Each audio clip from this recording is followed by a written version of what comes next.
করলা বা উচ্ছে এক প্রকার সবজি যা অ্যালার্জি প্রতিরোধের দারুণ উপকারী। ডায়াবেটিস রোগীরাও নিয়মিতভাবে করলার রস সেবন করলে রক্তের সুগার নিয়ন্ত্রণে রাখা সম্ভব।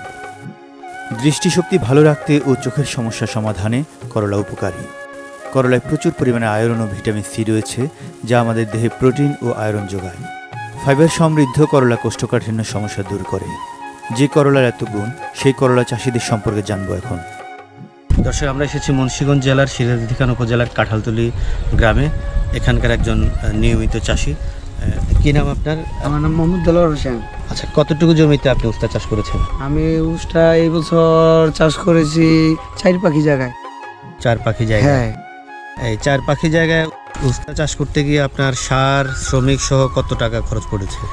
এটা তো সাপোজ কথা আমরা আলুর লগে দিয়ে থাকি, 5 পাখি জায়গাতে আলু করতে প্রায় 4 লক্ষ টাকার মতো খরচ গেছে। ওই আলুর সাথে এই উস্তা করলা ছিল। এখন যাই হোক, আল্লাহর মধ্যে টুকটাক ধর দিছে। এটা আমি বাজারে বর্তমানে পাইকারি হিসাবে 30 টাকায় দিচ্ছি, কিন্তু খুচরা বাজারে তারা এটার দাম ছাড়ছে না। তারা কিন্তু 80 টাকায় বিক্রি করছে, কিন্তু আমাদের দিচ্ছে 30 টাকা, অনেক কম। তারপরেও সব মাল নিতে চাচ্ছে না, বলছে আমাদের কমায় কমায় মাল দাও। এটা কোন প্রজাতির উস্তা? এটা হচ্ছে যে আমাদের দেশি জাতের উস্তা, যেটা বলে দেশিটা। এটা করলা জাতের না এবং কোনো না, হাইব্রিড না। কোনো এটা সংরক্ষণের ক্ষেত্রে সরকারিভাবে কোনো ধরনের সুযোগ সুবিধা আপনারা পান কিনা? আমি বর্তমানে কোনো কিছুতেই না। আমার বর্তমানে গরুর ফার্ম আছে, কবুতরের ফার্ম আছে এবং সাথে কৃষি। আমি কৃষি সেক্টরের সাথে জড়িত। আমি কোনো সময়তেই কোনো কৃষি বোর্ডেতনে কোনো রকম সহযোগিতা পাইনি, এবং আমার ফার্মে একসাথে 7টা গরু মরছে, তাও কোনো সহযোগিতা পাইনি আমি। উপজেলা কৃষি সম্প্রসারণ অধিদপ্তর থেকে কোনো ধরনের সহযোগিতা পান আপনারা বীজ, সারের ক্ষেত্রে বা পরামর্শের ক্ষেত্রে? না, কোনো ধরনের আমি সহযোগিতা পাই না, বীজ পাই না, পাই না। বরঞ্চ এই বছর প্রত্যেকটা সারের গায়ে মূল্য ছিল 1200 টাকা, 1250 টাকা, কিন্তু সেটা আমাদের আরও ঊর্ধ্বমুখী হয়ে 100 টাকা বাড়তি দিয়ে কিনতে হয়েছে ডিলারের থেকে। এখানে মাঠে যারা কাজ করেন শ্রমিকদেরকে আপনারা হাজিরা কত করে দিতে হয়? আমাদের এখানে এখন বর্তমানে এই কাজটা কম, ওই কারণে আমরা 500 টাকায় তাদের দিচ্ছি। আর যখন পুরা কাজ লাগছিল আলু গাড়ার সময়তে, তখন সর্বোচ্চ 800 টাকা হাজিরায় তাদের আমরা কাজ করাইছি 3 বেলা খাবার দিয়ে।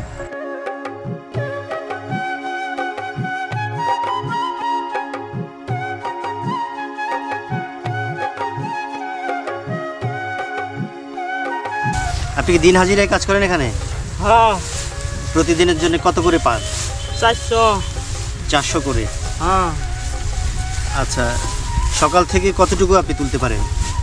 ওটা কোনো আছে নির্ধারিত নাই না?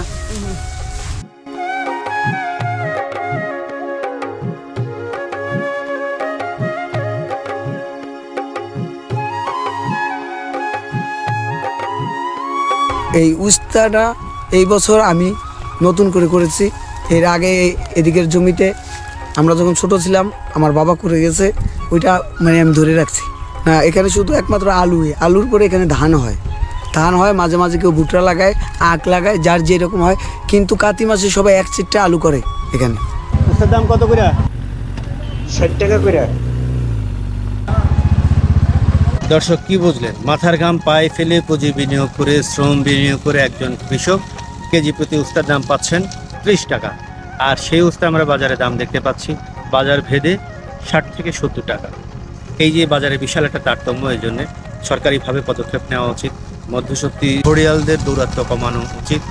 কৃষিক্ষেত্রে সংস্কারটা বেশি জরুরি মনে করেন সাধারণ জনতা।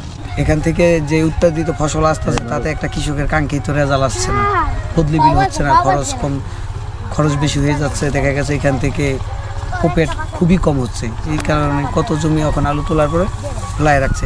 দর্শক, বর্তমানে অন্তর্বর্তীকালীন সরকারের এই সময়ে রাষ্ট্রের বিভিন্ন ক্ষেত্রে সংস্কারের আমরা কথা শুনলেও যে কৃষির উপর নির্ভর করে আমাদের 16 কোটি মানুষের খেয়ে পরে বাঁচা, সেই কৃষিকে আরও সমৃদ্ধ করার ক্ষেত্রে প্রান্তিক পর্যায়ে যারা কৃষক, তাদের প্রতি সরকারের আরও যত্নবান হওয়া দরকার। কৃষির ফসল সংরক্ষণের ক্ষেত্রে এখনও পর্যাপ্ত কোল্ড স্টোরেজ নেই। মাঠ পর্যায়ে প্রান্তিক কৃষকরা এখনও তাদের উৎপাদিত ফসলের ন্যায্য মূল্য পাচ্ছে না। মধ্যস্বত্বভোগীদের হাতে এখনও কৃষি এবং কৃষক আটকে আছে।